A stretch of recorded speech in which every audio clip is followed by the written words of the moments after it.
Salut tout le monde! Et oui, encore une énième vidéo, peut-être la centaine, voire plus, sur les déballages PS5. Oui, je sais, mais pourquoi pas une de plus? Alors, qui dit déballage PS5 dit tenue appropriée. Bon, bah on va commencer. Je vous ai ramené ma bête que je suis allée chercher hier, mais faute de lumière adéquate, j'ai préféré l'ouvrir seulement aujourd'hui, donc je vous avoue que j'avais hâte. J'ai juste découpé les petits scotch pour que ça aille plus vite, mais je ne l'ai pas du tout ouverte, donc découverte avec vous. Alors moi, là, j'ai pris la digitale. Pourquoi? Parce que généralement, les 3/4 du temps, je télécharge mes jeux. Donc, pourquoi prendre en CD? Mais pour regarder des DVD, des films, etc., même si ça commence à se perdre, j'ai commandé également la classique qui devrait logiquement arriver la semaine prochaine. Donc croisons les doigts parce que niveau livraison, apparemment, c'est assez compliqué. Donc moi, j'ai la chance de l'avoir en Day One. Bon, bah là, en Day 2. Mais je suis hyper contente parce que quand je vois mes amis qui galèrent à en avoir une, je suis hyper satisfaite. Bon, alors, vous la connaissez par cœur, la boîte. Vous savez les caractéristiques. On passe vite fait dessus. Compatible 8K. Bon, clairement, il faut une télé 8K. C'est pas pour tout de suite, c'est sûr. J'ai pas le budget.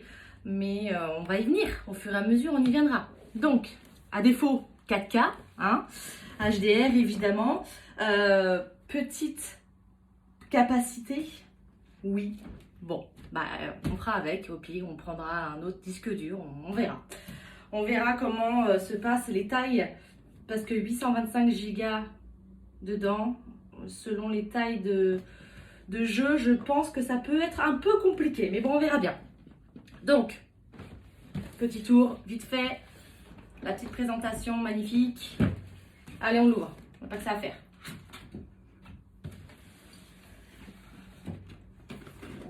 Franchement, elle pèse son poids. Hein. On va éviter de l'abîmer. Allez, avec le petit logo, évidemment.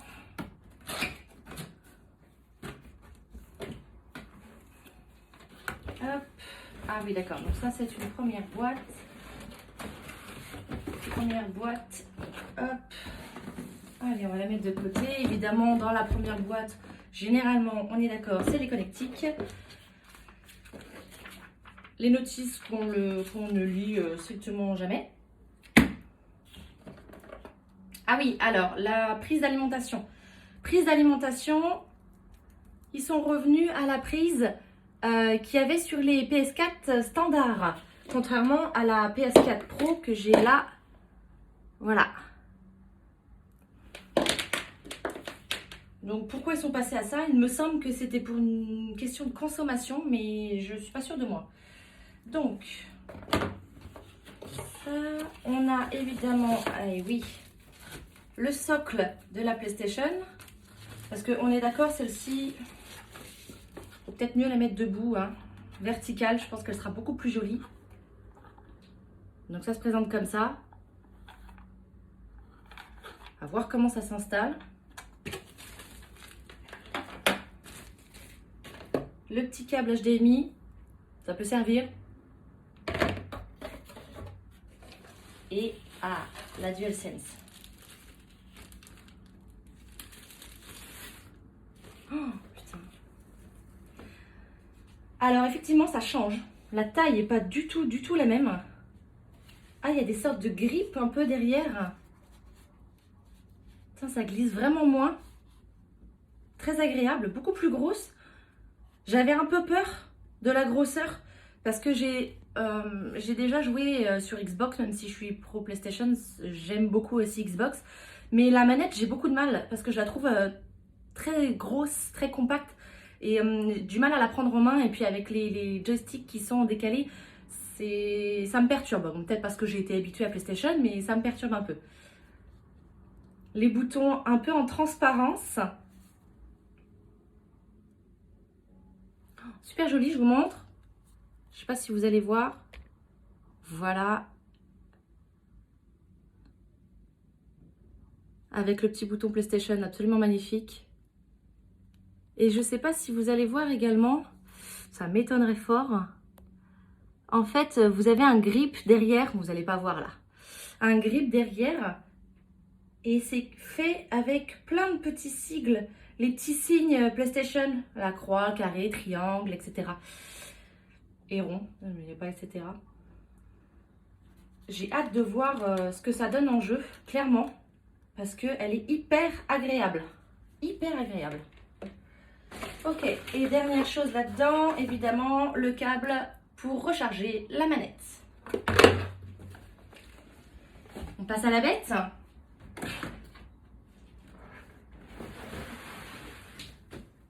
Allez.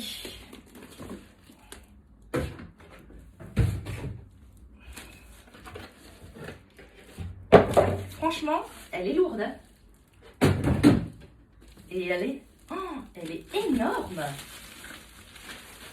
Tant qu'on ne l'a pas en main, c'est difficile de se rendre compte.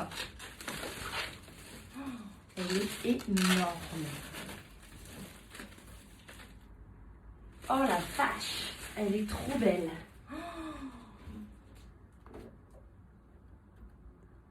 Ah, je suis trop contente.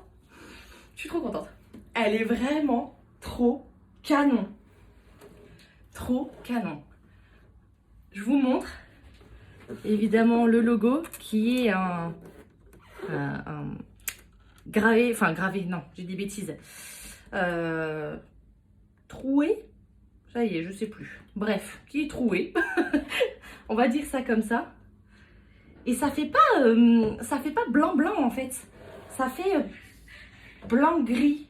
Gris très très clair. Je trouve ça... et puis mat, donc ce qui est très très bien aussi pour les traces de doigts. Je trouve ça vachement bien parce que je pense qu'elle va moins se salir qu'une blanche. Avec évidemment donc le petit bouton power ici. Les connectiques, donc USB et pour la manette. Et les connectiques à l'arrière. Hop là. Donc alimentation, HDMI, prise Ethernet et les deux prises USB. Elle est énorme. Énorme. Allez, petite comparaison avec les autres. Donc moi là, chez moi, j'ai pour le moment la PlayStation 4 classique et la Pro. Bon, c'est la 500 millions, mais c'est la même taille que la Pro classique. Donc on va mettre ça. Alors, hop, avec la Pro. Oh, sérieux. Déjà que la Pro, je la trouvais... je vais baisser un peu. Déjà que la Pro, je la trouvais énorme. Là, clairement, c'est quand même fou, quoi. C'est quand même fou. La hauteur, la différence. Mais alors, si on met la classique... Ah, c'est ridicule. Elle fait bébé. Oh, elle fait bébé. C'est dingue. Putain. Alors, par contre, là, c'est loupé. Hein. C'est-à-dire que moi, j'ai un bureau où ma PlayStation Pro rentre couchée parfaitement. C'est au millimètre près. Bon, on va lui trouver une nouvelle place, je pense. Donc, et puis je voulais faire une comparaison avec les manettes également. Hop, pour vous montrer un peu la différence entre les deux. Clairement, celle-ci, elle fait un peu joujou maintenant. Elle fait un peu cheap. Hein. Ça n'a rien à voir. Elle fait cheap. Putain, franchement, c'est trop classe. Donc voilà, hyper satisfaite. J'espère que ça vous plaît aussi. J'espère que pour ceux qui ne l'ont pas encore reçu à cause des livraisons ou d'une précommande un tout petit peu trop tardive, vous allez bientôt l'avoir. Moi, j'ai hâte aussi de recevoir la classique avec lecteur CD pour pouvoir voir la différence. Je sais qu'elle est quand même beaucoup plus mastoc l'autre avec le lecteur. Hâte de recevoir tout ça et j'espère que ça vous plaira de jouer avec. Et je ferai une petite vidéo, je pense peut-être de la présentation une fois allumée. Voilà. Donc je vous souhaite une super journée, j'espère que vous allez bien jouer et à bientôt.